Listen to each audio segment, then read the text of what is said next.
এই মন বলে এই যন্ত্রটা ব্যথা পায়।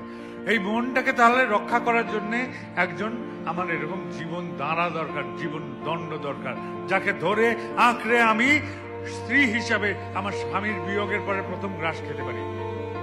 আমার সেই জীবন দাঁড়া দরকার আমার স্ত্রী বিয়োগের পরে আমি যাতে প্রথম দিনটা হেঁটে চলে বেরোতে পারি। এটার জন্য একটা অবলম্বন দরকার। দীক্ষা নিয়ে অনেকে ভাবেন যে দীক্ষা নিয়েছি কই কিছু হচ্ছে না। তো আমি তাদের বলি, পাখা নিয়ে যদি 1000 বছর বসে থাকো এই পাখার হাওয়া খাবে না। এই পাখাতে হাওয়া খেতে গেলে তোমাকে হাত নড়াতে হবে, হাত না নড়ালে পাখার হাওয়া খাবে না। এটা খেতেই হতে গেলে এইগুলো করতেই হয়। তাহলে দীক্ষা নিয়ে আমার কিছু করণীয় আছে, শুধু বসে থাকলে হবে না। প্রথম করণীয় কি? প্রথম করণীয় হচ্ছে আমরা কে?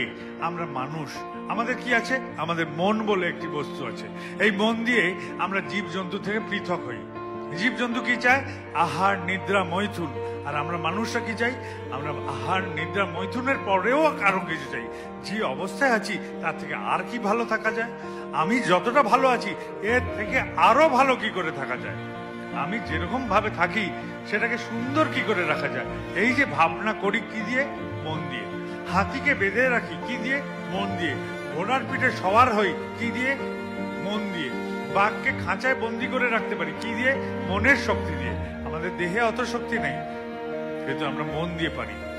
এই মনটাই হচ্ছে এমন একটি জিনিস যেটা ঈশ্বর আমাদের বিশেষভাবে দিয়েছেন। তাই ইংরেজিতে প্রবাদ বলে, god created man of his own image.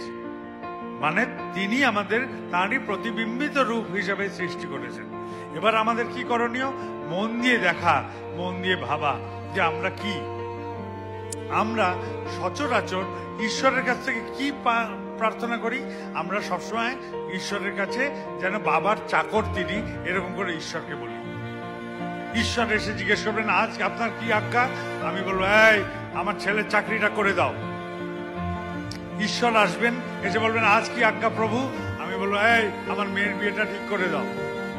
ঈশ্বর আসবেন, বলে, আজ কি আজ্ঞা প্রভু? আমার মায়ের পায়ে ব্যথা ঠিক করে দাও। কখনো ভেবে দেখেছেন এরকম 100খানা প্রার্থনা করলেও 4-5টার বেশি পূরণ হয় না? মাত্র 4-5টা পূরণ হয়, বাকিগুলো পূরণ হয় না। তাহলে দুটো উপায় হয়। এক হচ্ছে যে এই মাইকের স্ট্যান্ডকে যদি আমি বলি যে তুমি আমার এই ইচ্ছা পূরণ করে দাও, মাইকের স্ট্যান্ড ওই 4-5টাই পূরণ করবে।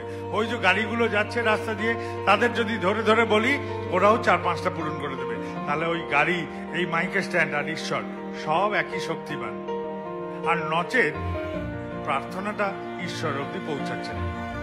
ঈশ্বর কি শক্তিমান? আমি বলবো, কি করে ও শক্তিমান হবে? তুমি যদি এতই শক্তিমান হবে, তোমার বউকে কেন উঠিয়ে নিয়ে যাবে লোকে? তোমার বউকে রাবণ উঠিয়ে নিয়ে যাবে?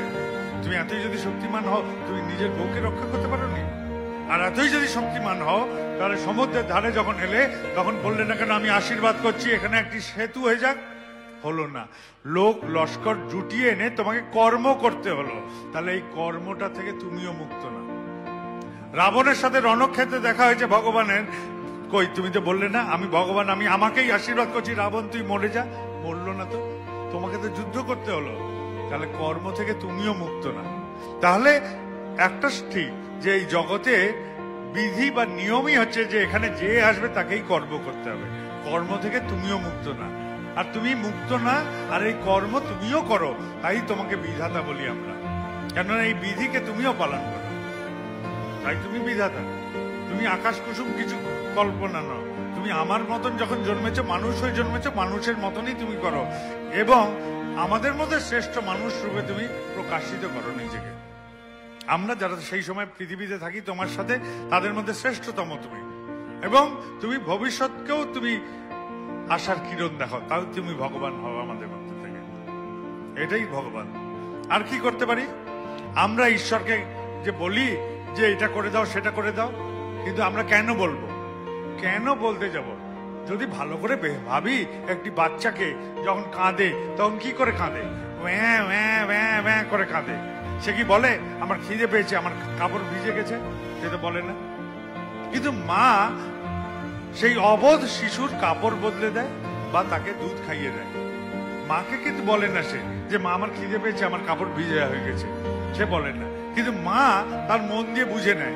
একটা মানবী মা একটি শিশুর কথা যদি বুঝতে পারে, তাহলে ঈশ্বরের সন্তান আমরা, ঈশ্বর আমার কথা বুঝতে পারবেন না? আমাকে বলতে হবে?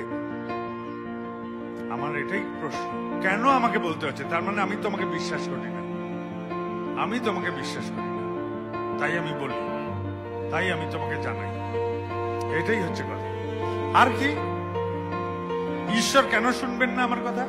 কারণ একটি কল্পতরু ছিল জঙ্গলে, সেই কল্পতরু ছায়ায় যে বসবে, যে যেটা চিন্তা করবে, তার সেই ইচ্ছা পূরণ হবে।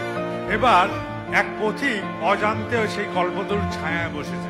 সে খুব খিদে পেয়েছে তার, সে বসে বসে ভাবছে সেখানে যে ইস, যদি একটু খাবার পেতাম তাহলে না জানি কত আনন্দ থাকতাম, পেটটাও ভরে যেত, আনন্দ পেতাম। তখন ফস করে খাবার এসে গেল, পেট ভরে সে খেলো।